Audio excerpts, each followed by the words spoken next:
बघतोय, एक आमची जुनी आठवण असल्यासारखी आहे ही. तर त्याची शेवटची आठवण म्हणून शिल्पी काढून आम्ही फोटो काढत आहोत. ये अचानक से बंद होने से हमको बहुत अड़चन आ रही है. अड़चन मतलब भागातील इतिहासकालीन 1922 सालाची हे रेल्वे पूल या दमणनगर जवळजवळ एक 3-4 लाख लोकसंख्या आहे.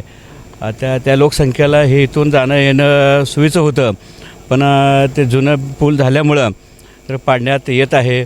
तर त्याची शेवटची आठवण म्हणून शिल्पी काढून आम्ही फोटो काढत आहोत. आणि हे काम म्हणते वर्षभरात होईल, आम्हाला वाटत ना वर्षभरात होईल. हे काम पुढं आणि असं ढकलत 2 वर्ष 3 वर्ष लावतील.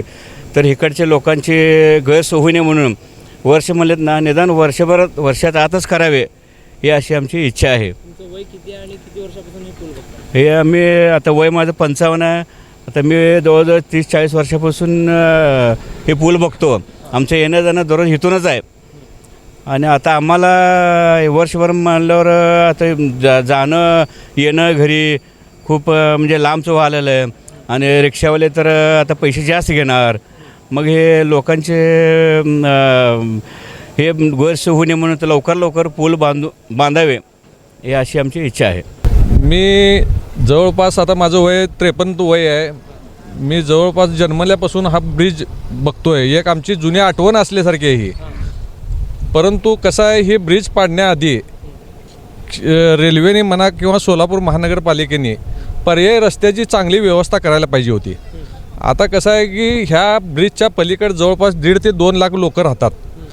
परंतु आम्हाला एक तर इथं गवळी वस्ती, दमणनगर, लक्ष्मी विष्णू मिल चाल, सळगर वस्ती, साठे पाटील वस्ती, देशमुख पाटील वस्ती, देगाव, थोबडी वस्ती, कोयनानगर, शेटे वस्ती, तर हे ह्या पूर्ण भागामध्ये 1.5-2 लाख लोक जी राहतात, ह्या लोकांना पर्याय त्यांनी काय केला आहे, एक तर रामवाडीकडून रस्ता दिला आहे आणि एक शेटे वस्तीकडून रस्ता दिला आहे. रामवाडीकडला जो रस्ता दिला आहे तो रस्ता अशा कंडिशनचा आहे की तिथून एखादं जड वाहन जर गेलं तर तो पूलसुद्धा कधी ढासळल हे सांगता येत नाही. तो नाल्यावरचा तो सुद्धा कमीत कमी 50 वर्षाच्या आधीचा ब्रिज आहे आणि तो आपण बनवलेला ब्रिज आहे सिमेंट कॉन्क्रीटचा. तो धोकादायकच ब्रिज आहे. आणि दुसरी गोष्ट अशी आहे की त्या ब्रिजवरून सिंगल रस्ता आहे तो. त्या ब्रिजवरून एखादी मोठी बस किंवा स्कूल बस जर गेली तर तिकडची वाहनं तिकडे आणि इकडची वाहनं इकडे होतात. म्हणजे ती ट्रॅफिक जामच होण्यासारखे आहे.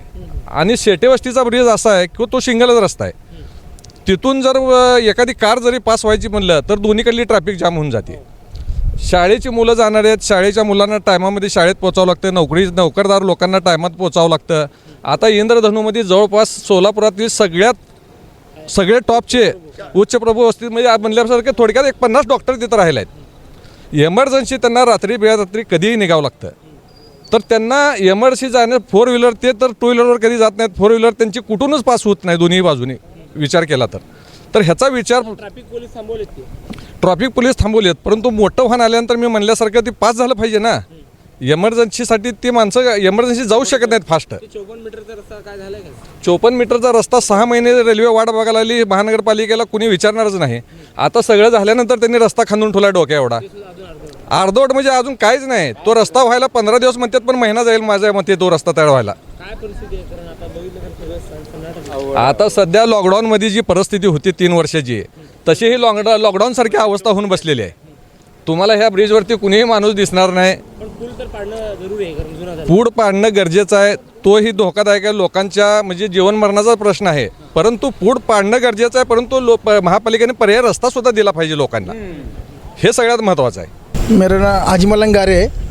तो ये ब्रिज अभी जो चल रहा है काम, तो ऐसा हो गया कि इससे बहुत लोगों को दिक्कत हो रही है. दिक्कत क्या हो रही है कि अभी हम लोग रहते हैं सलगर बस्ती में. वहाँ पे यहाँ से अभी हम को किधर बेस पर जाने का रहेगा या भैया चौक का आने का रहेगा, तो हमको अड़चन कहाँ से होती है. पहले नज़दीक होता था, भैया चौक आने के लिए नज़दीक होता था. इधर से फिर बेस पर पार्क पर जाने के लिए नज़दीक होता था. तो अब ये नज़दीक नहीं पड़ रहा है. तो ये ब्रिज का काम बंद करने से ऐसा हो गया है, तो हमको मोदी ब्रिज से ऐसा घूम के जाना पड़ेगा. रामवाड़ी, फिर मोदी ब्रिज, फिर उधर से ऐसा नहीं कि 7 रास्ता से. हर रास्ता उधर का अच्छा है, लेकिन ये अचानक से बंद होने से हमको बहुत अड़चन आ रही है. अड़चन मतलब कुछ इमरजेंसी रहती है, कुछ अगर लेडीज़ लोगों को कहीं हॉस्पिटल लेके जाना रहता है. यहाँ पे कैसा हॉस्पिटल है, स्कूल के बच्चे लोग को अड़चन आती है।